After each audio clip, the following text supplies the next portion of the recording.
எல்லாருக்கும் வணக்கம். இந்த மேடை இருக்கிற ரொம்ப சந்தோஷப்படுறேன். கொஞ்சம் நர்வஸாக வருது. அந்த ரஹ்மான் சார் கூட உட்காந்து சந்தோஷம். கங்க்ராச்சுலேஷன்ஸ். நீங்களும் வந்து அஃபிஷியலாக மார்வெல்குள்ளே வந்துட்டீங்க, அவெஞ்சர்ஸ்குள்ளே வந்துட்டீங்க. இன்டர்வியூ எடுத்து வேலை கிடைச்சோன்னா இனிமேல் நீங்கள் கம்பெனியில் எம்ப்ளாயின்னு சொல்கிற மாதிரி இருக்குது. நம்ம கம்பெனியில் உங்களுக்கு வேலை போட்டு கொடுத்தாச்சு வாங்கன்ற மாதிரி. இல்லை, அயன்மேன் அப்படின்ற அந்த கேரக்டருக்கு உங்களோட குரலை கேட்க போகிற அந்த எக்ஸைட்மெண்ட் எங்களுக்கு பயங்கரமாக இருக்குது. ட்ரெய்லர் பார்த்ததுலேருந்து உங்களுக்கு எப்படி இருந்தது? எனக்கு பயம் அதிகமாக இருக்குது. அண்ட் தென் ஏன்னா ரொம்ப நாள் ஏற்கனவே ஒருத்தரோட வாய்ஸ் கேட்டுட்ருக்காங்க. ஸோ புதுசாக எப்படி இருக்குன்ற எனக்கு ஒரு இதுவாக இருந்தது. பட் டப் பண்ணும்போது நான் ஒவ்வொரு ரீல் முடிக்கும் போது கேட்டுகிட்டே இருந்தேன் உங்களுக்கு எப்படி இருக்குன்னு. பட் அவங்க சொன்னாங்க ஏற்கனவே டப் பண்ணிட்டு இருந்தவங்க எல்லாம் சொன்னாங்க. ஸோ ரொம்ப நல்லா இருக்குது, மேட்ச் ஆகும்னு சொன்னாங்க. பட் எனக்கு அவரோட கேரக்டரைசேஷன் ரொம்ப பிடிச்சிருக்கு. ஓகே.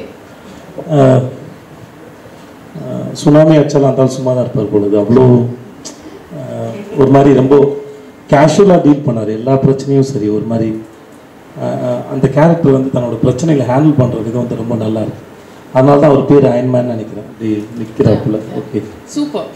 நீங்கள் வந்து சாதாரணமாகவே உங்களோட படங்களில் நீங்கள் பண்ணுற ஒரு ரோலுக்கு ரொம்ப மெனக்கெட்டு நிறைய விஷயங்கள், பாடி லாங்குவேஜ், வாய்ஸ், டப்பிங் எல்லாம் பண்ணுவீங்க. இல்லை ரம்யா, நான் எல்லாத்துலேயும் சொல்லியிருக்கேன். நான் எதுவுமே பண்ண மாட்டேன். நான் ஹோம்ஒர்க்கு அப்படி எதுவுமே பண்ண மாட்டேன். பட் நீங்கள் சொல்லுங்க. இல்லை, ஏன்னா இப்போ ரீசெண்டாக வந்து இப்போ சூப்பர் டிலக்ஸ் பார்த்துட்டு இருக்கோம், உங்களோட எல்லா இன்டர்வியூஸும் பார்த்துட்டு இருக்கோம். அதில் வந்து நீங்கள் நல்லா டைம் எடுத்து எப்படி அந்த கேரக்டருக்குள்ளே ஃபிட்டுன்னு ஆகிறதுக்கு நீங்கள் எவ்வளோ வந்து சமப்பட்டீங்கன்றதை பற்றிலாம் பேசுனீங்க. ஸோ அதனால இப்போ நீங்கள் பண்ணுற படங்களுக்கு இவ்வளோ எஃபர்ட் இருக்கும்பொழுது அயர்ன் மேனுக்கு நீங்கள் வாய்ஸ் கொடுக்குறீங்க அப்படின்னா அதுக்கு நீங்கள் என்ன மாதிரி ப்ரெப் ஒர்க்லாம் பண்ணிருந்தீங்க? இல்லை, நான் பண்ணுற படமாக இருந்தாலும் சரி, இல்லை வேறு யாருடைய படம் நான் பார்த்து புரிஞ்சுக்கிறதுனாலும் சரி, இல்லை எந்த மனுஷனை பார்த்தாலும் சரி, எல்லாருக்குள்ளேயும் அந்த ஒரு டாட் ஒன்று இருக்கும். அது தொட்டுட்டோன்னா அந்த ஆள் யாருன்னு தெரிஞ்சிடும்.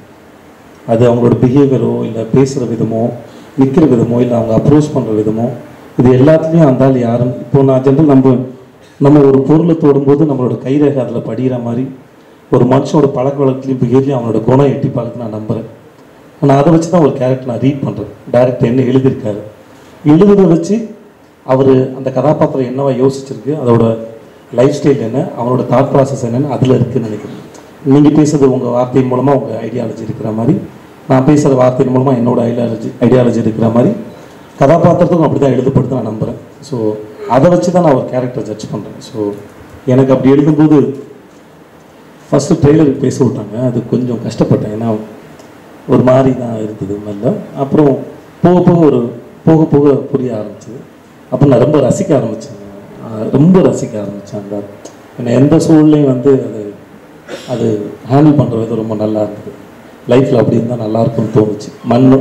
நம்மளோட மனநிலையும் அந்த மனநிலையாக இருந்தால் நல்லாயிருக்கும்னு தோணுச்சு. கேட்குதா பேசுறது? கேட்குதா?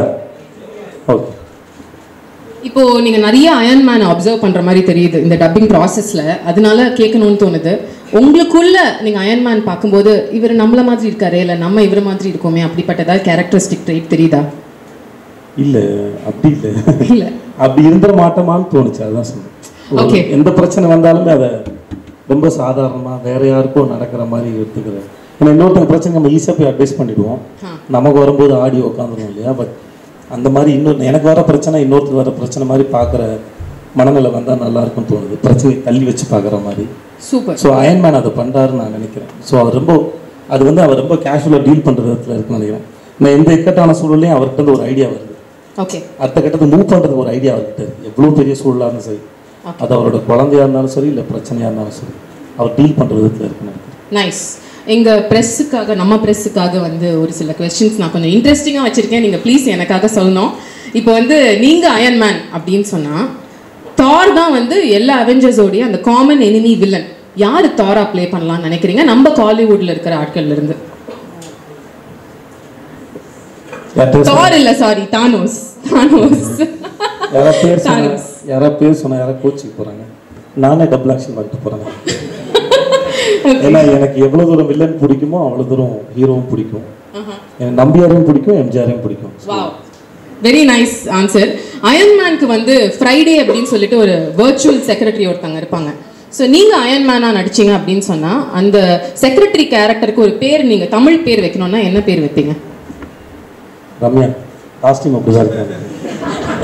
நான் வந்து ஒரு பிளாக் வீடோ ரேஞ்சுக்கு ஃபீல் பண்ணிட்டு வந்தேன். நீங்கள் செக்ரட்டரி ஆகிட்டீங்கல்ல? பரவாயில்ல, உங்களோட செக்ரட்டரியாக நான் தாராளமாக இருப்பேன். தேங்க்யூ ஸோ மச் விஜய், ரொம்ப ஸ்வீட்டாக வந்து ஆன்சர் பண்ணீங்க. இன்னும் கொஞ்ச நாள் கழிச்சு மறுபடியும் உங்களுக்கு கேள்விகள் இருக்குது. Please requesting.